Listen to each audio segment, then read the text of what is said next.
ഈ വാർത്താ പകലിലെ പ്രധാന റിപ്പോർട്ടുകളുമായി വാർത്താമഴ ആരംഭിക്കുന്നു. ഞാൻ എസ് വിജയകുമാർ. ചെന്താമര എവിടെ? ഇരുട്ടിൽ തപ്പി പോലീസ്.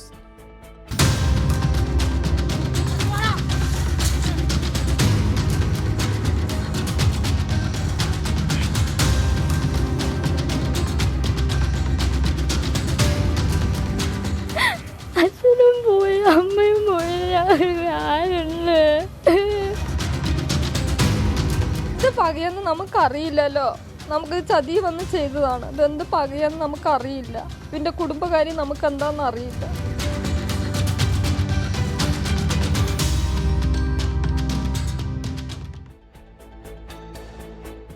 പാലക്കാട് നെന്മാറയിൽ രണ്ടുപേരെ വെട്ടിക്കൊന്ന പ്രതി ചെന്താമരയെ കണ്ടെത്താനാകാതെ പോലീസ്.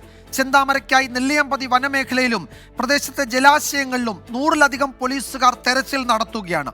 പരാതികൾ ലഭിച്ചിട്ടും ജാമ്യവ്യവസ്ഥ ലംഘിച്ച പ്രതിക്കെതിരെ പോലീസ് നടപടിയെടുക്കാത്തതിൽ ADGP മനോജ് എബ്രഹാം പാലക്കാട് ജില്ലാ പോലീസ് മേധാവിയോട് അടിയന്തര റിപ്പോർട്ട് തേടി. 2 കൊല്ലം കൂടുമ്പോൾ പോലീസുകാർ മാറുന്നതുകൊണ്ട് അവർക്കും ഒന്നും അറിയില്ല പറഞ്ഞു. ഞാൻ എന്നിട്ട് അവിടെ പോയിട്ട് എല്ലാ കാര്യങ്ങളും എല്ലാം ഓരോന്ന് പറഞ്ഞു കൊടുത്തതാണ്. എന്നിട്ട് അവർ രാവിലെ 2 പോലീസുകാർ ഞങ്ങൾ പോയി കഴിഞ്ഞിട്ട് കുറേ കഴിഞ്ഞിട്ട് 2 പോലീസുകാർ വന്നിട്ട് അയാളിനെ സ്റ്റേഷനിലേക്ക് വരാൻ പറഞ്ഞു. അത്രേ അറിയുള്ളൂ. അത് കഴിഞ്ഞിട്ട് അയാൾ തിരിച്ച് അതേപോലെ തന്നെ വന്നു. ഒരു നടപടി അവരുടെ ഭാഗത്ത് നിന്ന് സ്വീകരിച്ചിട്ടില്ല. കരച്ചിലടക്കാനാകാതെ സുധാകരന്റെ മകൾ അഖില പറയുകയാണ്, പരാതിപ്പെട്ടപ്പോൾ പോലീസ് ഒന്നിടപെട്ടിരുന്നെങ്കിൽ പ്രിയപ്പെട്ടവരെ നഷ്ടമാകില്ലായിരുന്നുവെന്ന്. അവരൊന്ന് ശക്തമായിട്ട് ആക്ഷൻ എടുത്താണെങ്കിൽ അച്ഛനുണ്ടാവുമായിരുന്നു. പച്ച പോലുമില്ല.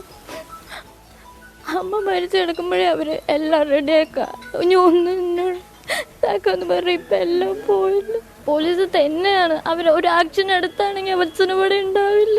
ഞാൻ അച്ഛൻ എപ്പോൾ വരുമ്പോഴും ഞാൻ അച്ഛൻ്റെ കൂടെ പോണതാണ്. ഇന്നലെ ഈ ഞായറാഴ്ച പോയിട്ടില്ല. ഞാനും പോയതാണെങ്കിൽ ഇതന്നെയല്ല എൻ്റെ അവസ്ഥ.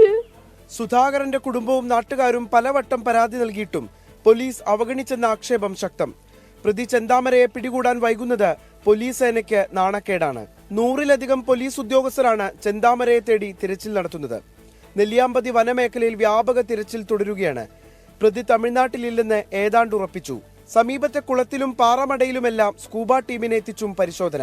ജാമ്യ വ്യവസ്ഥ ലംഘിച്ച ചെന്താമരയ്ക്കെതിരെ നടപടിയെടുക്കാത്തതിൽ പാലക്കാട് ജില്ലാ പോലീസ് മേധാവിയോട് ക്രമസമാധാന ചുമതലയുള്ള ADGP മനോജ് എബ്രഹാം റിപ്പോർട്ട് തേടി. സുധാകരനെയും ലക്ഷ്മിയെയും ചെന്താമര അതിക്രൂരമായാണ് കൊലപ്പെടുത്തിയതെന്നാണ് ഇൻക്വസ്റ്റ് റിപ്പോർട്ട്.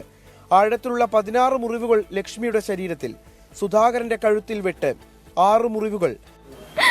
അച്ഛനും പോയി, അമ്മയും പോയി, ആരുണ്ട്? 100-ലേറെ പോലീസ് ഉദ്യോഗസ്ഥർ, അതിലേറെ നാട്ടുകാർ. ഇന്ന് ഇരുട്ടു മുൻപ് അതിക്രൂര കൊലപാതകം നടത്തിയ പ്രതിയെ പിടികൂടാൻ കഴിയുമെന്ന പ്രതീക്ഷയിലാണ് നാട്ടുകാർ. പ്രഭുപാലിനൊപ്പം നിഖിൽ പ്രമേഷ്, 24 നെന്മാറ. നെന്മാറ ഇരട്ടക്കൊലക്കേസ് പ്രതി ചെന്താമര അന്ധവിശ്വാസത്തിന് അടിമയെന്ന് ബന്ധുക്കൾ. ഭാര്യ പിണങ്ങിപ്പോകാൻ കാരണം മുടി നീട്ടി വളർത്തിയ യുവതിയാണ് എന്ന് ജോത്സ്യൻ പറഞ്ഞതാണ് നെന്മാറയിലെ കൊലപാതകങ്ങൾക്ക് പിന്നിൽ. ചെന്താമര വെട്ടിക്കൊലപ്പെടുത്താൻ ശ്രമിച്ചതിനെ തുടർന്നാണ് ഇയാളുടെ ഭാര്യ പിണങ്ങിപ്പോയതെന്നും ബന്ധുക്കൾ 24-നോട് വെളിപ്പെടുത്തി. ചെന്താമരയുടെ കുടുംബം തകർന്നതിന് പിന്നിൽ മുടി നീട്ടി വളർത്തിയ ഒരു യുവതിയാണെന്ന് ജോത്സ്യൻ പറഞ്ഞിരുന്നു. അത് വിശ്വസിച്ച ചെന്താമര തൊട്ടടുത്ത വീട്ടിലെ സജിതയെ സംശയിച്ചു. സജിത ഫോണിൽ സംസാരിക്കുമ്പോൾ അത് തന്റെ ഭാര്യയോടാണെന്ന് ചെന്താമര കരുതി. ജോത്സ്യന്റെ വാക്ക് വിശ്വസിച്ച് സജിതയുടെ കുടുംബത്തെ നശിപ്പിക്കണമെന്ന് ചെന്താമരയുടെ മനസ്സിൽ പകയേറി. ജോത്സ്യനെ ആദ്യം പോയി കണ്ടു. ഇന്നമാതിരി നിറയെ മുടിയുള്ള ഒരാളാണ് ചെയ്ത് പറഞ്ഞിട്ടാണ് ഈ കുട്ടിനെ വൈരാഗ്യം വന്നത്. ഏത് പിന്നെ ഇവള് ഫോണ് വിളിക്കുന്നു, ചെറുക്കുന്നു, ഇവള് പുറപ്പെട്ടു പോണു, ഇങ്ങനെയുള്ളൊരു സംശയം ഇതായി. അപ്പോൾ ഇവളാണ് എൻ്റെ ഭാര്യനെ മുടുക്കാനുള്ള ഇത് പറഞ്ഞിട്ടാണ് ഉണ്ടായിരുന്നത്. 2019-ൽ സജിതയെ കൊലപ്പെടുത്തിയെങ്കിലും ചെന്താമരയിൽ വൈരാഗ്യം അടങ്ങിയില്ല. സജിതയുടെ ഭർത്താവ് സുധാകരന്റെ അമ്മ ലക്ഷ്മിയുടെയും കൊലപാതകത്തിലേക്കാണ് ആ പകയെത്തിയത്. അവൻ്റെ ഈ കൊടുവാളും ഇതും കയ്യിൽ കാണിച്ചു കൊടുക്കുകയാണ്. ഈ സാധനം കൊണ്ടേ ഞാനേ പോയി കഴിഞ്ഞാൽ ബൈക്കിൽ പോവാണെങ്കിൽ വെട്ടി വീഴ്ത്തു അറിയോ എന്ന് പറഞ്ഞു. ചെന്താമര നേരത്തെ സ്വന്തം ഭാര്യയെ കൊലപ്പെടുത്താൻ ശ്രമിച്ചതായി ബന്ധുക്കൾ 24-നോട് വെളിപ്പെടുത്തി. കൊടുവാൾ ഉപയോഗിച്ച് വെട്ടാൻ ശ്രമിച്ചതോടെയാണ് ഭാര്യ ഉപേക്ഷിച്ചു പോയതെന്നും ബന്ധുക്കൾ. കൊടുവാളം കൊണ്ട് വെട്ടാൻ പോയപ്പോൾ അവള് എങ്ങനെയോ ദൈവവൃത്തം കൊണ്ട് കൊടുവാളിനെ തട്ടിയിട്ട് അവിടെ നിന്ന് രാത്രി ഓടിയിട്ട് പോയിട്ട് മറ്റേ ഇതിൽ പോയി, ഇവൻ്റെ മയിലാത്തിൻ്റെ വീട്ടിൽ പോകും. അവിടെ അയൽക്കൂട്ടമാണ്. അയൽക്കൂട്ടമാണ്. അതിൻ്റെ ഉള്ളിൽ പോയപ്പോൾ അവൾ രക്ഷപ്പെട്ടു. അങ്ങനെ വരാൻ പറ്റും. അവിടെ നിന്ന് വണ്ടി കയറ്റി വിട്ടു. പിറ്റേ ദിവസം അങ്ങനെ പോയത്. അങ്ങനെ പോയതല്ലാണ്ട് പിന്നെ വന്നിട്ടില്ല. ഭാര്യയെ നിരന്തരം ചെന്താമര ആക്രമിക്കുമായിരുന്നുവെന്നും ബന്ധുക്കൾ വെളിപ്പെടുത്തുന്നു. 24 പാലക്കാട്. ജാമ്യ വ്യവസ്ഥകൾ ലംഘിച്ച നെന്മാറ ഇരട്ടക്കൊലക്കേസ് പ്രതി ചെന്താമരയ്ക്കെതിരെ പോലീസ് നടപടിയെടുത്തില്ല എന്നാരോപിച്ച് യൂത്ത് കോൺഗ്രസിന്റെ പ്രതിഷേധം. നെന്മാറ പോലീസ് സ്റ്റേഷനിലേക്ക് നടത്തിയ പ്രതിഷേധ മാർച്ചിൽ സംഘർഷമുണ്ടായി.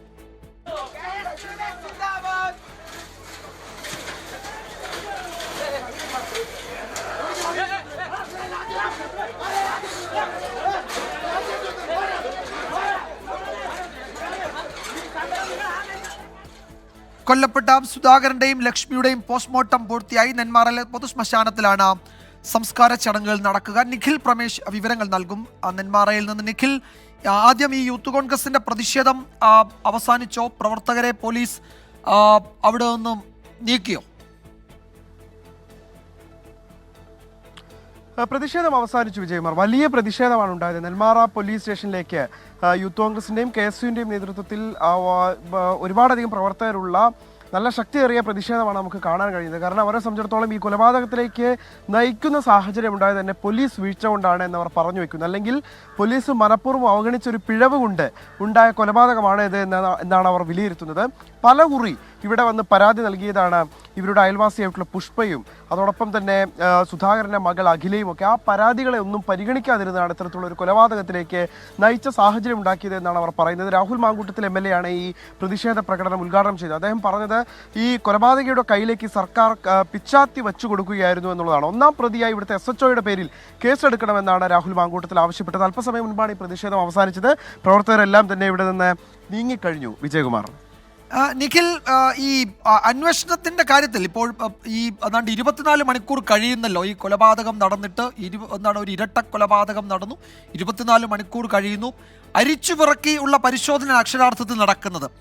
ഇതുവരെയും അയാളെ പറ്റി ഒരു സൂചനയുമില്ല. അപ്പോൾ ഇനി എന്ത് എന്നതിൽ എന്തെങ്കിലും ഒരു വ്യക്തതയുണ്ടോ? പോലീസിന് ഒരു ഉത്തരം ആ കുടുംബത്തിന്, ആ 2 പെൺമക്കൾക്കെങ്കിലും കൊടുക്കേണ്ടതാണല്ലോ. അതിനുള്ള സമയം അതിക്രമിച്ചല്ലോ. എന്താണ് പോലീസിന്റെ അടുത്ത നീക്കങ്ങൾ? തീർച്ചയായിട്ടും വിജയകുമാർ, 27 മണിക്കൂർ പിന്നിടുകയാണ് ഈ കൊലപാതകം നടന്നിട്ട്. ഇതുവരെ പോലീസിന് ഒരു തുമ്പും കിട്ടിയിട്ടില്ല. അതാണ് ഏറ്റവും പ്രധാനപ്പെട്ട കാര്യം. ഇയാൾ ജീവിച്ചിരിപ്പുണ്ടോ എന്ന് പോലും പോലീസിന് അറിയില്ല. പക്ഷേ ഈ പ്രതിയെ സംബന്ധിച്ചിടത്തോളം ഒരു പ്രത്യേകതയുള്ളത്, ഈ പ്രതി നന്നായി ഈ മേഖലയെക്കുറിച്ച് അറിയാവുന്നയാളാണ്. ഒളിച്ചിരിക്കാനുള്ള പ്രാവീണ്യമുള്ള ഒരാളാണ്. നേരത്തെ ഈ സജിതയെ കൊലപ്പെടുത്തുമ്പോൾ ഇയാൾക്ക് മുൻ പരിചയമൊന്നും തന്നെയില്ല. അല്ലെങ്കിൽ ഇതിനെക്കുറിച്ച് ഇത്തരത്തിലുള്ള ക്രിമിനൽ മൈൻഡ് ബിൽഡ് ചെയ്ത് എങ്ങനെയൊക്കെ ഒളിഞ്ഞിരിക്കണം, എങ്ങനെയൊക്കെ പോലീസിനെ കബളിപ്പിക്കാം എന്നതിനെക്കുറിച്ച് അയാൾക്കൊരു രൂപം ഉണ്ടായിരുന്നില്ല. പക്ഷേ കഴിഞ്ഞ കുറേ നാളുകളായി ജയിലിൽ മറ്റ് ഇത്തരത്തിലുള്ള സമാന കുറ്റകൃത്യങ്ങൾ നടത്തിയ ആളുകൾക്കൊപ്പമായിരുന്നു അയാളുടെ സഹവാസം. അതിനെ പേടിക്കണമെന്നാണ് പോലീസ് പറയുന്നത്. അതുകൊണ്ട് തന്നെ ഇയാൾക്ക് ഇങ്ങനെ ഒളിഞ്ഞിരിക്കാനുള്ള കഴിവുണ്ട് എന്ന് കഴിഞ്ഞ കൊലപാതകം നടത്തിയപ്പോൾ തന്നെ ഇയാൾ തെളിയിച്ചതാണ്. അന്ന് സജിതയെ കൊലപ്പെടുത്തിയ 5ാമത്തെ ദിവസമാണ് ഇയാൾ പിടിയിലാവുന്നത്. ദിവസവും രാത്രി ഇയാൾ ഭക്ഷണം കഴിക്കാൻ വിവിധ ബന്ധുക്കളുടെ വീട്ടിലെത്തിയിരുന്നു. പക്ഷെ അപ്പോഴൊന്നും പോലീസിന് പിടികൂടാൻ കഴിഞ്ഞില്ല. 5ാം നാൾ സഹോദരന്റെ വീട്ടിൽ രാത്രി ഭക്ഷണം കഴിക്കാൻ എത്തിയപ്പോഴാണ് അയാൾ തന്നെ വിളിച്ചു പറഞ്ഞതനുസരിച്ച് പോലീസ് അവിടേക്ക് എത്തുകയും പ്രതിയെ പിടികൂടുകയും ഒക്കെ ചെയ്തിട്ടുള്ളത്. അതുകൊണ്ട് തന്നെ പ്രതി ഒരുപക്ഷെ അധിക ദൂരം പോയിരിക്കാൻ സാധ്യതയില്ല. ഈ 3 കിലോമീറ്റർ റേഡിയസിൽ തന്നെ ഉണ്ടാകാമെന്നുള്ളൊരു നിഗമനത്തിലാണ് നിലവിലത്തെ സാഹചര്യത്തിൽ പോലീസ് ഉള്ളത്. എന്തായാലും ഇന്ന് വൈകുന്നേരത്തിന് മുൻപ്, ഇന്ന് സന്ധ്യയ്ക്ക് മുൻപ് പ്രതിയെ പിടികൂടിയിട്ടില്ലെങ്കിൽ പോലീസിന് അത് വലിയ നാണക്കേട് ഉണ്ടാക്കും, വലിയ തലവേദന ഉണ്ടാക്കും. ഇത്ര നിഷ്ഠൂരമായിട്ടുള്ള ക്രൂരമായിട്ടുള്ള ഒരു കൊലപാതകം നടന്നിട്ട് ആ പ്രതിക്കെതിരെ ചെറുവിരൽ അനക്കാൻ പോലീസിന് കഴിഞ്ഞില്ല എന്നുള്ള വലിയ വിമർശനങ്ങൾ ഉണ്ടാകും. ഇതിനോടകം തന്നെ ജില്ലാ പോലീസ് മേധാവിയുടെ ADGP റിപ്പോർട്ട് നേടിയിട്ടുണ്ട് പോലീസ് വീഴ്ച സംബന്ധിച്ച്. അതുകൊണ്ട് തന്നെ ഏതു വിധേനയും പ്രതിയെ പിടികൂടുക എന്നുള്ളത് തന്നെയാണ് പോലീസിന് മുന്നിലുള്ള ഒരു നീക്കം. വിജയകുമാർ. നിഖിൽ, ഒരു കാര്യം കൂടി, ഈ സുധാകരന്റെയും ലക്ഷ്മിയുടെയും പോസ്റ്റ്മോർട്ടം നടപടികൾ പൂർത്തിയായോ? സംസ്കാരം എപ്പോഴാണ്? വിജയകുമാർ, അല്പസമയം മുൻപാണ് ഇവരുടെ പോസ്റ്റ്മോർട്ടം നടപടികളൊക്കെ പൂർത്തിയാക്കി മൃതദേഹം വീട്ടിലേക്ക് കൊണ്ടുവന്നത്. ഈ ഇൻക്വസ്റ്റ് റിപ്പോർട്ടൊക്കെ സത്യത്തിൽ ഞെട്ടിക്കുന്നതായിരുന്നു. കാരണം കൊലപ്പെടുത്തുക എന്നുള്ള ലക്ഷ്യത്തോടു കൂടി തന്നെ അതിക്രൂരമായിട്ടാണ് ഈ പ്രതി കൃത്യം നിർവഹിച്ചിട്ടുള്ളത് എന്ന് ഈ കൊലപാതക രീതിയിൽ നിന്ന് വ്യക്തമാണ്. അതായത് 76-കാരിയായിട്ടുള്ള ലക്ഷ്മിയുടെ ശരീരത്തിൽ ഉണ്ടായിരുന്നത് 16 മുറിവുകളാണ്. ഈ 16 മുറിവുകൾ എന്ന് പറയുന്നത് അത്രമേൽ ആഴത്തിലുള്ള ഒരാൾ കൊല്ലപ്പെടണമെന്ന് ആഗ്രഹിച്ചുകൊണ്ട് തന്നെ ഒരു പ്രതി നടത്തുന്ന കൊലപാതകമായിരുന്നു അത്. അത്തരത്തിൽ ആഴത്തിലുള്ള മുറിവുകളായിരുന്നു ലക്ഷ്മിയുടെ ശരീരത്തിൽ ഉണ്ടായിരുന്നത്. ഇനി സുധാകരന്റെ ശരീരത്തിലാണെങ്കിൽ ആഴത്തിലുള്ള, അതായത് കഴുത്തിനടക്കം ഏറ്റിട്ടുള്ള 6ഓളം മുറിവുകൾ, അത് മരണമുറപ്പിക്കും വരെ തുടരെ വെട്ടി എന്നാണ് ഇൻക്വസ്റ്റ് റിപ്പോർട്ടിലുള്ളത്. പോസ്റ്റ്മോർട്ടം റിപ്പോർട്ട് പുറത്തു വരുന്നേ ഉള്ളൂ. എന്തായാലും പോസ്റ്റ്മോർട്ടം നടപടികളൊക്കെ പൂർത്തിയാക്കി പാലക്കാട് ജില്ലാ ആശുപത്രിയിൽ നിന്ന് മൃതദേഹം പോത്തുണ്ടിയിലെ വസതിയിലേക്കാണ് എത്തിച്ചിരിക്കുന്നത്. ഇതിനുശേഷം ഇനി നെന്മാറയിലെ പൊതു ശ്മശാനത്തിലായിരിക്കും സംസ്കാര ചടങ്ങുകൾ എന്നുള്ളതാണ് അറിയാൻ കഴിയുന്നത്. ആ കുട്ടികളുടെ ആവശ്യപ്രകാരമാണ് വീട്ടിലേക്ക് മൃതദേഹം കൊണ്ടുവരുന്നത്. അവർ തന്നെ പറഞ്ഞിരുന്നു, പൊത്തുണ്ടിയിൽ വീട്ടിൽ തന്നെ കൊണ്ടുവരണം, അച്ഛനെയും അച്ഛമ്മയെയും അവിടെ കൊണ്ടുവരണം, ഞങ്ങൾക്ക് അവിടെ വെച്ച് കാണണമെന്ന് അവർ പറഞ്ഞിട്ടുണ്ട്. ഇതിനോടകം തന്നെ ആലത്തൂരിലെ ബന്ധു വീട്ടിൽ നിന്ന് രാവിലെ ഈ അഖിലയും അതോടൊപ്പം തന്നെ അതുല്യയും അവരുടെ പോത്തുണ്ടിയിൽ വീട്ടിലേക്ക് എത്തിച്ചേർന്നിട്ടുമുണ്ട്. വിജയകുമാർ.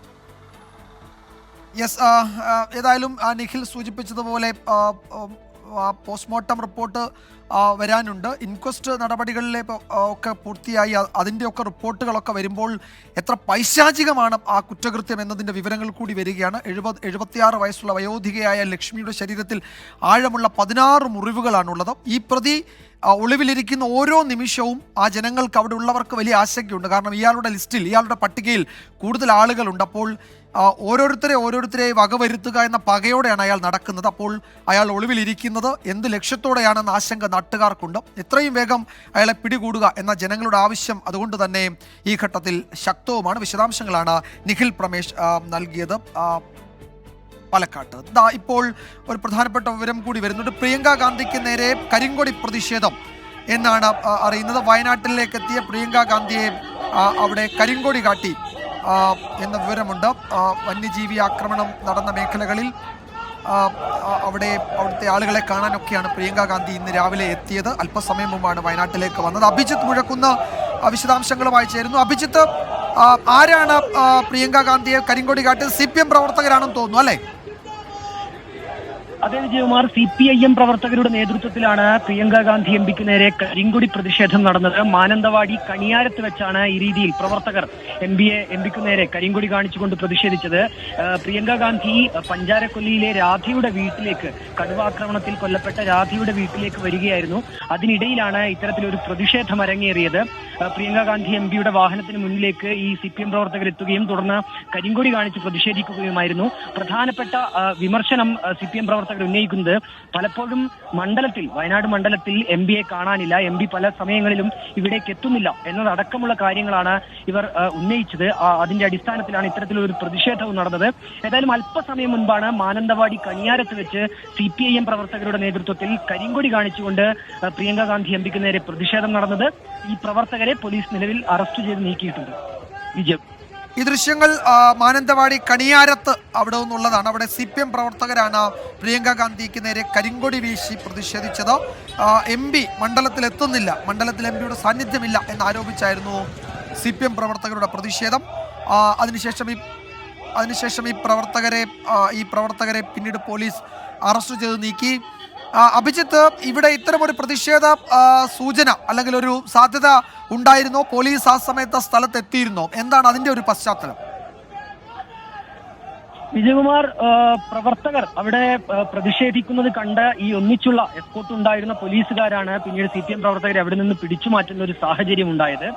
ഏതാണ്ട് 10ഓളം CPM പ്രവർത്തകരുണ്ടായിരുന്നു. അവർ ഈ രീതിയിൽ ഈ MPയുടെ വാഹനം കടന്നു പോകുന്നതിനിടെ പ്രതിഷേധവുമായി എത്തുകയായിരുന്നു. അവർ കരിങ്കൊടി വീശിക്കൊണ്ട് തങ്ങളുടെ പ്രതിഷേധം അറിയിക്കുകയായിരുന്നു. നേരത്തെ ഈ പഞ്ചാരക്കൊല്ലിയിലെ രാധയുടെ വീട്ടിലേക്ക് ഏതാണ്ട് 12:30 മണി സമയത്തോടുകൂടി പ്രിയങ്ക ഗാന്ധി MP സന്ദർശനം നടത്തും എന്നുള്ള വിവരമുണ്ടായിരുന്നു. പ്രിയങ്ക ഗാന്ധി MP ഈ വീട്ടിലെത്തുകയും കുടുംബത്തെ കാണുകയും ചെയ്യും എന്നാണ് അറിയിച്ചത്. അതിന്റെ ഭാഗമായാണ് MPയുടെ വാഹനം ഇതുവഴി കടന്നു പോകുന്നുണ്ടായിരുന്നത്. അതിനിടയിലാണ് ഇത്തരത്തിൽ ഒരു പ്രതിഷേധം CPIM പ്രവർത്തകരുടെ ഭാഗത്തു നിന്ന് ഉയർന്നു വന്നത്. നേരത്തെ സൂചിപ്പിച്ചതുപോലെ തന്നെയാണ് വിജയകുമാർ, പലപ്പോഴും ഈ മണ്ഡലത്തിലെ MP ആയ പ്രിയങ്ക ഗാന്ധിയെ ഇവിടെ കാണുന്നില്ല, പല സന്ദർഭങ്ങളിലും MP ഇങ്ങോട്ടേക്ക് എത്തുന്നില്ല തുടങ്ങിയ വിമർശനങ്ങളാണ് ഈ പ്രവർത്തകർ പ്രധാനമായും ഉന്നയിച്ചത്.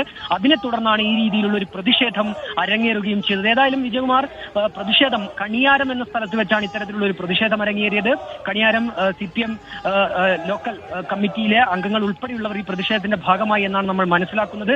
നിലവിൽ ഈ പ്രതിഷേധിച്ച പ്രവർത്തകരെ പോലീസ് അറസ്റ്റ് ചെയ്ത് നീക്കുകയും ചെയ്തിട്ടുണ്ട്. ഈ രാധയുടെ വീട്ടിലേക്ക് പ്രിയങ്ക ഗാന്ധി MP അല്പസമയത്തിനകം തന്നെ എത്തിച്ചേരും. നേരത്തെ പഞ്ചാരക്കൊല്ലിയിൽ കടുവ ആക്രമിച്ചു കൊലപ്പെടുത്തിയ രാധയുടെ വീട് സന്ദർശിക്കാനായി പ്രിയങ്ക ഗാന്ധി അവിടേക്ക് തിരിച്ചിരുന്നു. അല്പസമയത്തിനകം ആ വീട്ടിലെത്തും. അതിനു മുമ്പാണ് CPM-ന്റെ പ്രതിഷേധം. MP മണ്ഡലത്തിലില്ല, മണ്ഡലത്തിൽ MP-യുടെ സാന്നിധ്യമില്ല എന്ന് ആരോപിച്ച് CPM പ്രവർത്തകരാണ് പ്രിയങ്ക ഗാന്ധിയെ കരിങ്കൊടി കാട്ടിയത്. മറ്റൊരു റിപ്പോർട്ടിലേക്ക്. കാലിക്കറ്റ് യൂണിവേഴ്സിറ്റി ഡി-സോൺ കലോത്സവത്തിനിടെ മാള ഹോളി ഗ്രേസ് കോളേജിലുണ്ടായ സംഘർഷത്തിൽ SFI പ്രവർത്തകന് ഗുരുതര പരിക്ക്. KSU പ്രവർത്തകരുടെ ആക്രമണത്തിലാണ് SFI Shri Keralavarma college unit secretary ആശിഷിന് പരിക്കേറ്റത്. നമ്മൾ ആ വാർത്തയുടെ വിശദാംശങ്ങളിലേക്ക് വരും. അതിനു മുമ്പ് ഇപ്പോൾ പ്രിയങ്ക ഗാന്ധി പഞ്ചാരക്കൊല്ലിയിൽ കടുവ ആക്രമണത്തിൽ കൊല്ലപ്പെട്ട രാധയുടെ വീട്ടിലേക്ക് എത്തുകയാണ്. പ്രിയങ്ക ഗാന്ധി അവിടേക്ക് എത്തുന്നു. ആ കുടുംബത്തെ ആശ്വസിപ്പിക്കാനും ഒക്കെയായി പ്രിയങ്ക ഗാന്ധി അവിടേക്ക് എത്തുകയാണ്.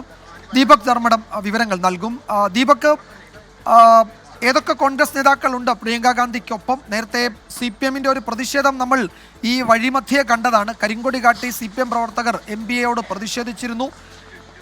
MP-യുടെ സാന്നിധ്യമില്ല എന്നായിരുന്നു ആരോപണം. അവിടെ അതുകൊണ്ട് തന്നെ കുറെ കൂടി കടുത്ത പോലീസ് സുരക്ഷ ഉണ്ടാകുമായിരിക്കും അല്ലേ? വിജയകുമാർ, പ്രിയങ്ക ഗാന്ധി ഇപ്പോൾ രാധയുടെ വീട്ടിലേക്ക് എത്തുകയാണ്. നമ്മൾ ദാരുണമായ രാധയുടെ അന്ത്യം കഴിഞ്ഞ ദിവസങ്ങളെല്ലാം തന്നെ വാർത്തകളിൽ നിന്നാണ് ഇപ്പോൾ ദൃശ്യങ്ങളിൽ കാണാം. ഒപ്പം KC വേണുഗോപാലാണ് കൂടെയുള്ളത്. KC Venugopal MP, ACC general secretary KC Venugopal MP, ഒപ്പം തന്നെ സ്ഥലത്തെ വയനാട്ടിൽ നിന്നുള്ള MLA ആയ കൽപ്പറ്റ MLA സിദ്ദിഖുമുണ്ട്. ഇപ്പോൾ അവർ വീട്ടിനകത്തേക്ക് പ്രിയങ്ക ഗാന്ധി നടന്നു നീങ്ങുന്ന ദൃശ്യങ്ങളാണ്, തത്സമയ ദൃശ്യങ്ങളാണ് നമ്മൾ കണ്ടുകൊണ്ടിരിക്കുന്നത്. ഒരുപക്ഷെ ഈ രാധയുടെ മരണം general secretary KC Venugopal MP, ഒപ്പം തന്നെ സ്ഥലത്തെ വയനാട്ടിൽ നിന്നുള്ള MLA ആയ കൽപ്പറ്റ MLA സിദ്ദിഖുമുണ്ട്. ഇപ്പോൾ അവർ വീട്ടിനകത്തേക്ക് പ്രിയങ്ക ഗാന്ധി നടന്നു നീങ്ങുന്ന ദൃശ്യങ്ങളാണ്, തത്സമയ ദൃശ്യങ്ങളാണ് നമ്മൾ കണ്ടുകൊണ്ടിരിക്കുന്നത്.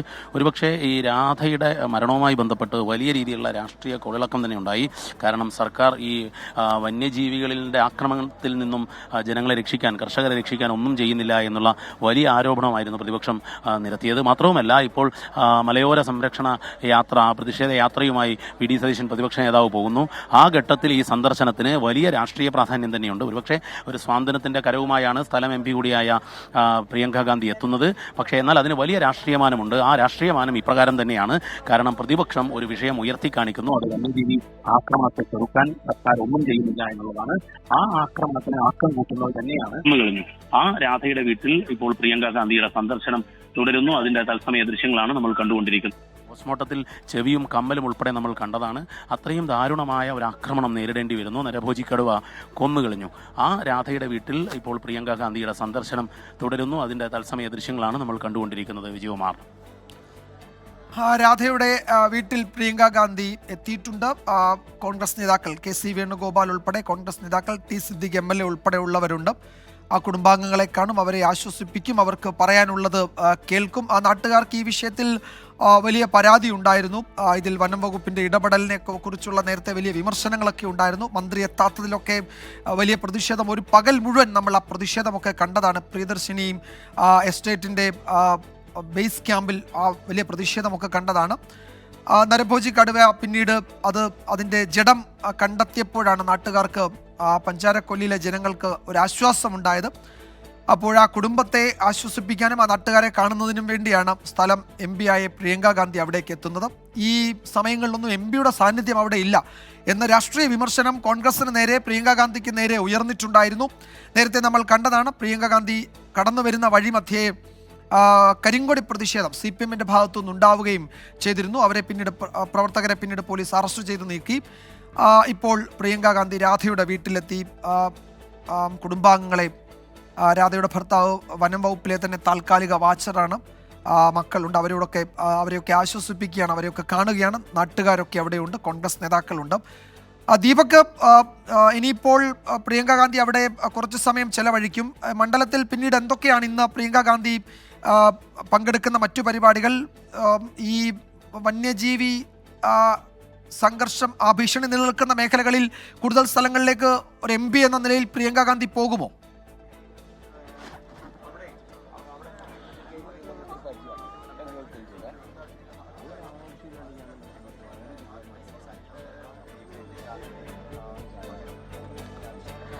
വിജയകുമാർ, ഇപ്പോൾ ആദ്യ പരിപാടി, അതായത് കണ്ണൂർ വിമാനത്താവളത്തിൽ നിന്നും നേരിട്ട് ഈ മാനന്തവാടി പഞ്ചാര കൊല്ലിയിലേക്കാണ് എത്തിയത്. ഇവിടെ എത്തി രാധയുടെ വീട്ടിലാണ് ഇപ്പോൾ ഉള്ളത്. രാധയുടെ മക്കളായ അജീഷും അനീഷയുമായി സംസാരിച്ചുകൊണ്ടിരിക്കുന്നു. ആ വീട്ടിൽ വാതിലടച്ചുകൊണ്ട് അകത്തു നിന്നും സംസാരിക്കുകയാണ്. ഒപ്പമുള്ളത് KC വേണുഗോപാലും ടി സിദ്ദിഖ് MLA-യുമാണ്. ഈ സംസാരത്തിന് ശേഷം അവർ നീങ്ങുന്നത് നേരത്തെ DCC ട്രഷറർ വിജയന്റെ വീട്ടിലേക്കാണ്. ഇതിനുശേഷം കലക്ട്രേറ്റിൽ ഉദ്യോഗസ്ഥരുടെ യോഗം വിളിച്ചിട്ടുണ്ട്. അതിന് പക്ഷേ വലിയ പ്രാധാന്യമുണ്ട്. കാരണം ഇത്തരമൊരു ഘട്ടത്തിൽ MP എന്നുള്ള നിലയിൽ ആദ്യമായി എത്തുന്നു. ഈ വിഷയത്തിന് ശേഷം വനം വകുപ്പ് ഉദ്യോഗസ്ഥരും അതുപോലെ തന്നെ ജില്ലാ ഭരണകൂടവുമായുള്ള ഒരു ഔദ്യോഗിക ചർച്ചയാണ്. അപ്പം കലക്ട്രേറ്റിലെ യോഗത്തിന് ശേഷം മാധ്യമങ്ങളെ കാണുമെന്നും അറിയിച്ചിട്ടുണ്ട്. സ്വാഭാവികമായും ഈ സർക്കാരിനെതിരെ പ്രതിപക്ഷം ഒരു വലിയ സമരത്തിന് ഈ വിഷയത്തിൽ, അതായത് വന്യജീവി ആക്രമണത്തിൽ നിന്നും സാധാരണ ജനങ്ങളെ സർക്കാർ രക്ഷിക്കുന്നില്ല എന്ന ഒരു രാഷ്ട്രീയ മുദ്രാവാക്യവുമായുള്ള സമരത്തിന് പ്രതിപക്ഷം നേതൃത്വം നൽകുന്ന സമയത്ത് പ്രിയങ്ക ഗാന്ധി സ്വാഭാവികമായും അതിൽ ഒരു പ്രതികരണം ഉണ്ടാകും. മാത്രവുമല്ല, വൈകിട്ട് VD സതീശൻ നയിക്കുന്ന യാത്രയുടെ റാലിയിൽ, ഇന്നത്തെ മേപ്പാടിയിലെ സമ്മേളനത്തിലും പ്രിയങ്ക ഗാന്ധി അഭിസംബോധന ചെയ്യുന്നുണ്ട്. അതുകൊണ്ട് തന്നെ ഈ യാത്രയ്ക്ക് വലിയ രാഷ്ട്രീയ പ്രാധാന്യമുണ്ട്. പക്ഷേ എന്നാൽ അതേ സമയത്ത് തന്നെ CPIM ഉൾപ്പെടെയുള്ള സംഘടനകൾ കൃത്യമായി MP-യുടെ അസാന്നിധ്യത്തെ കാണിച്ചുകൊണ്ടുള്ള പ്രചരണവും പ്രതിഷേധവുമായി രംഗത്തുണ്ട് താനും. ഏതായാലും പ്രിയങ്ക ഗാന്ധിയുടെ ഈ യാത്രയ്ക്ക് കൃത്യമായ രാഷ്ട്രീയ മാനമുണ്ടെന്ന് ഉറപ്പിച്ച് പറയാൻ സാധിക്കും. വിജയകുമാർ. ശരി ദീപക്, എന്തായാലും പ്രിയങ്ക ഗാന്ധി മാധ്യമങ്ങളെ കാണുന്ന ഘട്ടത്തിൽ ഒരിക്കൽ കൂടിയും ആ വാർത്തയുടെ വിശദാംശങ്ങളിലേക്കും ദീപക്കിലേക്കും എത്താം. ഇപ്പോൾ ഒരു വിവരം കൂടി വരുന്നുണ്ട്. അത് കണ്ണൂർ കീഴ്പള്ളി ചതിരൂരിൽ നാട്ടുകാർ പ്രതിഷേധിക്കുകയാണ്. അവിടെ കടുവാ സാന്നിധ്യമുണ്ട് എന്നാണ് നാട്ടുകാരുടെ പരാതി. കടുവയെ പിടികൂടാൻ കൂട് സ്ഥാപിക്കണമെന്നാണ് നാട്ടുകാർ ആവശ്യപ്പെടുന്നത്. ഫോറസ്റ്റ് ഉദ്യോഗസ്ഥർ, വനം വകുപ്പ് ഉദ്യോഗസ്ഥർ നാട്ടുകാരുമായി സംസാരിക്കുന്നുണ്ട്. നേരത്തെ അവിടെ ചില കാൽപ്പാടുകളൊക്കെ കണ്ടു, കടുവയുടേതാണ് എന്നൊരു ആശങ്ക നാട്ടുകാർ പങ്കുവച്ചിരുന്നു. ഇത് ആ ദൃശ്യങ്ങളാണ്. അവിടെ വനംവകുപ്പ് ഉദ്യോഗസ്ഥരും പോലീസും ഒക്കെ ഉണ്ട്, നാട്ടുകാരുമായി സംസാരിക്കുകയാണ്. ഇന്ന് അവിടെ ഒരു വളർത്തുനായെ പിടിച്ചിട്ടുണ്ട്, ഒരു വന്യജീവി. അത് കടുവയാണ് എന്ന് നാട്ടുകാർ പറയുന്നു. അവിടെ കടുവയുടെ കാൽപ്പാട് കണ്ടുവെന്ന് നാട്ടുകാർ പറയുന്നു. അപ്പോൾ അവിടെ കടുവയുടെ സാന്നിധ്യമുണ്ട് എന്ന് ഉറച്ചു വിശ്വസിക്കുകയാണ് അവിടുത്തെ നാട്ടുകാർ. അപ്പോൾ അതിനെ പിടികൂടാൻ ഒരു കൂട് സ്ഥാപിക്കണം, അല്ലെങ്കിൽ തുടർ നടപടികൾ വേണമെന്ന് വനംവകുപ്പ് ഉദ്യോഗസ്ഥരോട് നാട്ടുകാർ പറയുന്നു. KSU ആക്രമണത്തിൽ പ്രതിഷേധിച്ച് നാളെ കാലിക്കറ്റ് സർവകലാശാലയ്ക്ക് കീഴിലുള്ള ക്യാമ്പസുകളിൽ പഠിപ്പ് മുടക്കുമെന്ന് SFI സംസ്ഥാന സെക്രട്ടറി PM ആർഷോ. ആംബുലൻസ് തടയാൻ SFI ആരെയും ചുമതലപ്പെടുത്തിയിട്ടില്ലെന്നും ആംബുലൻസിൽ ഉണ്ടായിരുന്നത് പരിക്കേറ്റവർ ആയിരുന്നില്ല എന്നും PM ആർഷോ പറഞ്ഞു. ഈ രീതിയിൽ മുന്നോട്ട് പോയാൽ പ്രതിരോധിക്കേണ്ടി വരുമെന്നാണ് SFIയുടെ മുന്നറിയിപ്പ്. അല്ല, ആംബുലൻസ് തടഞ്ഞതുമായി ബന്ധപ്പെട്ട് രണ്ട് കാര്യമുള്ളത്. ഒന്ന്, നിങ്ങൾ നേരത്തെ സൂചിപ്പിച്ചതുപോലെ പരിക്കേറ്റ് പോയ വിദ്യാർത്ഥികളായിരുന്നില്ല ആംബുലൻസിൽ ഉണ്ടായിരുന്നത്. ആ ആംബുലൻസിൽ ഉണ്ടായിരുന്ന നേരത്തെ ഇരുമ്പുപൊടിക്ക് അടിച്ച ഗോകുൽ ഗുരുവായൂർ ഉൾപ്പെടെയുള്ള ആളുകളാണ് എന്നുള്ളതാണ് ദൃശ്യമാധ്യമങ്ങളിലൂടെ ഞങ്ങൾക്ക് വ്യക്തമായിട്ടുള്ളത്. രണ്ട്, ആ ആംബുലൻസ് ഉൾപ്പെടെ തടയുന്നതിന് വേണ്ടി SFI ആരെയും ചുമതലപ്പെടുത്തിയിട്ടില്ല. ഞങ്ങളെ ആംബുലൻസ് ആക്രമിക്കുകയും ചെയ്യുന്ന നിലയുണ്ടായിട്ടില്ല. ഞങ്ങൾ അത്തരത്തിലുള്ള ഒരു ആക്രമണത്തിനും ആഹ്വാനം ചെയ്യുന്ന നിലയുണ്ടായിട്ടില്ല. ഈ വിഷയവുമായി ബന്ധപ്പെട്ട് നാളെ കാലിക്കറ്റ് സർവകലാശാല കീഴിലുള്ള മുഴുവൻ വിദ്യാഭ്യാസ സ്ഥാപനങ്ങൾക്കകത്തും പഠിപ്പ് മുടക്കുന്നതിന് വേണ്ടി ഞങ്ങൾ ഈ ഘട്ടത്തിൽ പ്രഖ്യാപിക്കുകയാണ്. കാലിക്കറ്റ് സർവകലാശാലയിലെ മുഴുവൻ ക്യാമ്പസുകൾക്കകത്തും ഈ ആക്രമണ പരമ്പരയിൽ പ്രതിഷേധിച്ചുകൊണ്ടും ഇനി വരാനിരിക്കുന്ന കലോത്സവങ്ങളുമായി ബന്ധപ്പെട്ട് ഈ തരത്തിലുള്ള ആക്രമണ പ്രവർത്തനങ്ങൾ ഉണ്ടാകാതിരിക്കരുത് എന്നുള്ള നിലയിൽ സൂചനാപരമായി ഞങ്ങൾ നാളെ പഠിപ്പ് മുടക്കുന്നതിന് വേണ്ടിയിട്ട് നിലവിൽ സംസ്ഥാന കേന്ദ്രം തീരുമാനിച്ചിട്ടുണ്ട്. മറ്റൊരു പ്രധാന റിപ്പോർട്ടിലേക്ക്. വയനാട്ടിലെ കുറുക്കൻമൂലയിലും കണ്ണൂരിലെ ചതിരൂരിലും വളർത്തുനായ്ക്കൾക്ക് നേരെ വന്യജീവി ആക്രമണം. കുറുക്കൻമൂലയിൽ വളർത്തുനായയെ കൊന്നത് പുള്ളിപ്പുലിയെന്ന് വനംവകുപ്പ് സ്ഥിരീകരിച്ചു. ചതിരൂരിൽ കടുവയുടെ കാൽപ്പാടുകൾ കണ്ടെത്തിയെന്നാണ് നാട്ടുകാർ പറയുന്നത്. പയ്യമ്പള്ളി കാവേരിപ്പൊയിൽ കുറിച്യ ഉന്നതി കാടിനോട് ചേർന്ന് കിടക്കുന്ന പ്രദേശത്താണ്. ഇവിടെ താമസിക്കുന്ന രാജു ലക്ഷ്മി ദമ്പതികളുടെ വീടിനടുത്താണ് വന്യജീവി എത്തിയത്. വളർത്തുനായെ പിടികൂടി കൊന്നു. കടുവയെന്നാണ് ഇരുവരും പറയുന്നത്. ഞങ്ങൾ രാത്രി അവിടെ തീയിട്ട് ഇരിക്കുമായിരുന്നു. അപ്പോഴാണ് കുട്ടി കരയുന്ന ശബ്ദം കേട്ടിട്ടാണ് ഞങ്ങൾ പുറത്തേക്ക് വന്നത്. അപ്പൊ ചേട്ടൻ മുന്നിലോട്ടൊക്കെയാണ് പോയത്. അപ്പൊ ഞാൻ പറഞ്ഞു ടോർച്ച് എടുക്കാതെയാണ് പോകുന്നതെന്ന് പറഞ്ഞിട്ട് ഞാൻ ടോർച്ച് എടുത്തിട്ട് ബേക്കിലോട്ട് വന്നപ്പോൾ ഈ വഴിക്ക് വെച്ചിട്ടാണ് പിന്നെ ശരിക്കും അടിച്ചപ്പോൾ ടോർച്ച് വെട്ടത്തിലാണ് ഈ ശരിക്കും ഈ കടുവേനെ കാണുന്നത്. അപ്പൊ പട്ടിക്കുഞ്ഞ് ഒരെണ്ണം എന്റെ അടുത്തേക്ക് വന്ന് ഒരെണ്ണം തിരിച്ച് ഇപ്പുറത്തെ കൂടെ കയറിയപ്പോ ആ ഇല്ലിന്റെ മറവായതുകൊണ്ട് ശരിക്കും കണ്ടില്ല. അവിടെ അങ്ങോട്ട് പോയപ്പോഴാണ് പട്ടിക്കുട്ടീനെ പിടിച്ചിട്ട് പോയത്. കടുവയാണ്. ഞാൻ ശരിക്കും കണ്ടതാ. ടോർച്ച് വെട്ടമുണ്ടല്ലോ, അതിലാണ് ശരിക്കും കണ്ടതായിരുന്നു. പെണ്ണുങ്ങൾ ടോർച്ച് എടുത്തിട്ട് ഇവിടെ വന്ന് നോക്കുമ്പോ കടുവ ഇതാ ഇവിടെ ഇങ്ങനെ നിൽക്കുന്നുണ്ട്. അപ്പൊ എന്നോട് പറഞ്ഞു ഇതാ ഓടി ഇവിടെ കടുവ നിൽക്കുന്നു പറഞ്ഞു. അപ്പൊ ഞാൻ പറഞ്ഞു എവിടെ എന്ന് പറഞ്ഞു. ഞാൻ വന്നപ്പോ സംഭവം അങ്ങോട്ട് വലിഞ്ഞു ഇല്ലിന്റെ ഉള്ളിലേക്ക് സൈഡിലേക്ക് നീങ്ങിപ്പോയി. എന്നാൽ വനം വകുപ്പ് നടത്തിയ പരിശോധനയിൽ പുള്ളിപ്പുലിയാണ് ആക്രമിച്ചതെന്ന് വ്യക്തമായി. ബേഗൂർ റേഞ്ചിന് കീഴിലാണ് ഈ പ്രദേശം. കണ്ണൂർ കീഴ്പള്ളി ചതിരൂരിലും വളർത്തുനായെ വന്യജീവി പിടികൂടി. ചുണ്ടൻ തടത്തിൽ ബിനോയിയുടെ നായയാണ് പിടികൂടിയത്. പ്രദേശത്ത് കടുവയുടെ കാൽപ്പാടുകൾ കണ്ടെത്തിയതായി നാട്ടുകാർ പറയുന്നു. കുറെ ദിവസങ്ങളായി കടുവയുടെ ശബ്ദം കേട്ടിരുന്നുവെന്നും നാട്ടുകാർ പറയുന്നുണ്ട്. 24 വയനാട് കണ്ണൂർ. വന്യജീവി ആക്രമണമുണ്ടായ കണ്ണൂർ കീഴ്പള്ളി ചതിരൂരിൽ നാട്ടുകാർ ഇപ്പോഴും പ്രതിഷേധിക്കുകയാണ്. കടുവയെ പിടികൂടാൻ കൂട് സ്ഥാപിക്കണം എന്നാണ് നാട്ടുകാരുടെ ആവശ്യം. ഫോറസ്റ്റ് ഉദ്യോഗസ്ഥർ നാട്ടുകാരുമായി ചർച്ച നടത്തുന്നുണ്ട്. സജോ ദേവസ്യ വിവരങ്ങൾ നൽകും. സജോ, അവിടെ കടുവയുടെ സാന്നിധ്യം സ്ഥിരീകരിച്ചിട്ടുണ്ടോ? നാട്ടുകാരുടെ ഒരു ആശങ്ക എന്നതിനപ്പുറത്തേക്ക് അവിടെ ഈ വന്യജീവി എത്തിയത് കടുവ തന്നെയാണെന്ന് വനം വകുപ്പ് ഉറപ്പിക്കുന്നുണ്ടോ?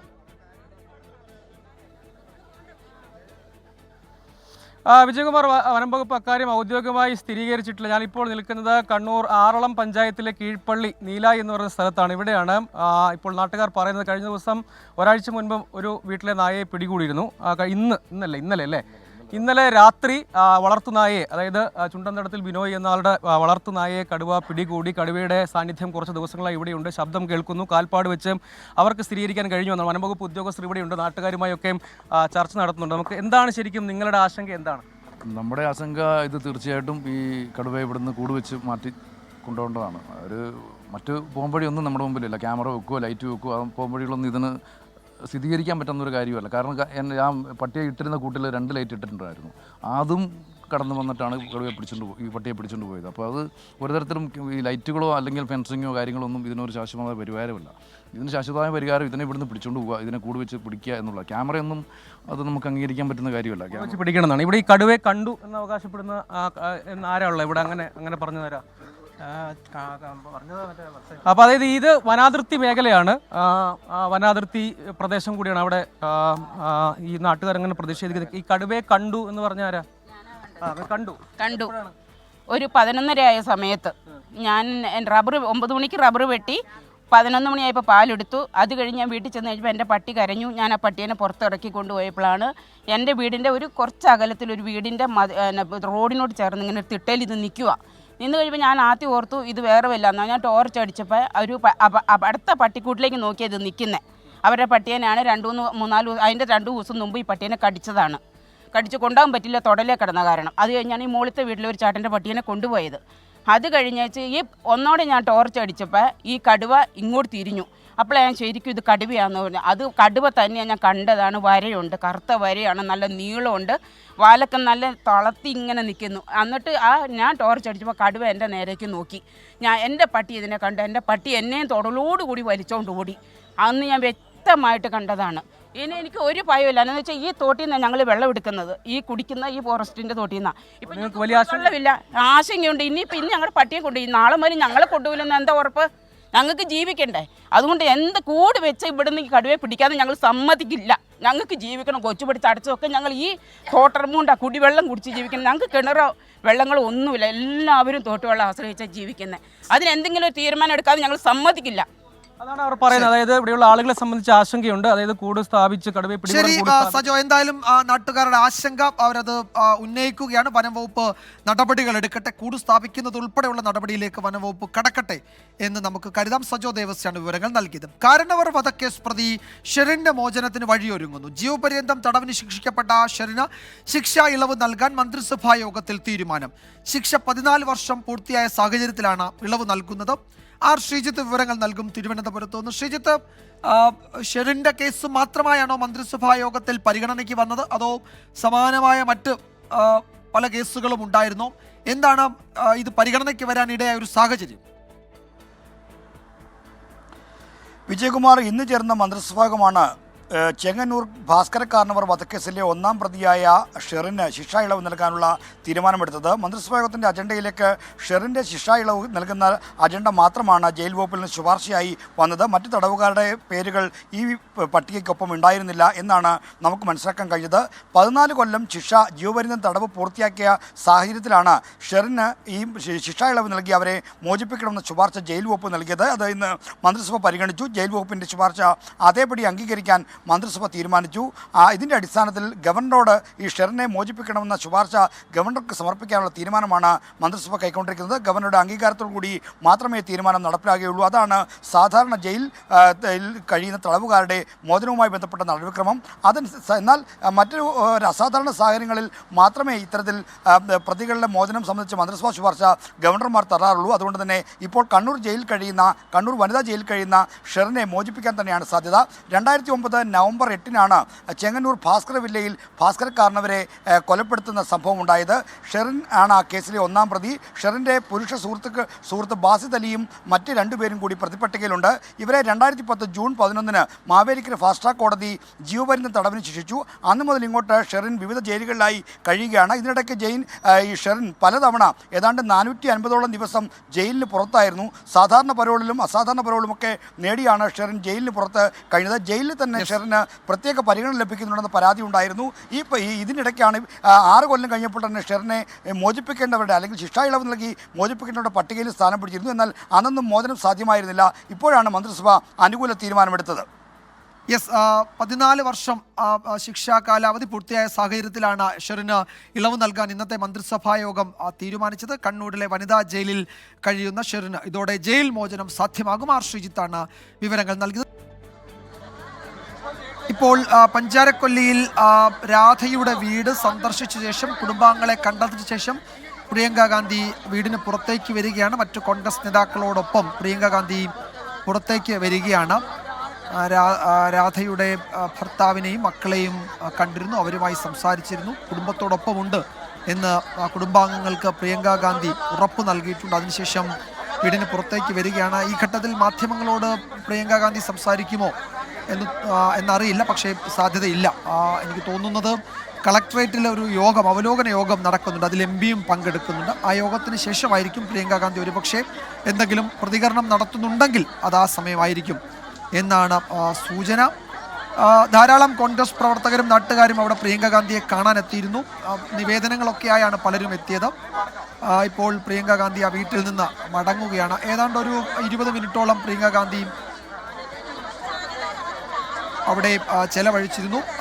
കളക്ട്രേറ്റിൽ കാണാമെന്ന് മാധ്യമങ്ങളോട് പറഞ്ഞു എന്നാണ് തോന്നുന്നത്. പ്രിയങ്ക ഗാന്ധി മാധ്യമപ്രവർത്തകരോട് എന്തോ ചില കാര്യങ്ങൾ സൂചിപ്പിച്ചിട്ടുണ്ട്. പക്ഷേ അത് പിന്നീട് സംസാരിക്കാമെന്നാണ് മനസ്സിലാക്കുന്നത്. കോൺഗ്രസ് നേതാക്കൾ കെ സി വേണുഗോപാലുണ്ട്, KPCC അധ്യക്ഷനുണ്ട്, MLA ടി സിദ്ദിഖുണ്ട്, അങ്ങനെ പ്രധാനപ്പെട്ട കോൺഗ്രസ് നേതാക്കളൊക്കെ ഉണ്ട്. അവിടെ നിന്ന് പ്രിയങ്ക ഗാന്ധി ഇപ്പോൾ മടങ്ങുകയാണ്. കൽപ്പറ്റയിലേക്കായിരിക്കും പോവുക, കളക്ട്രേറ്റിലേക്കായിരിക്കും പോവുക എന്നാണ് സൂചന.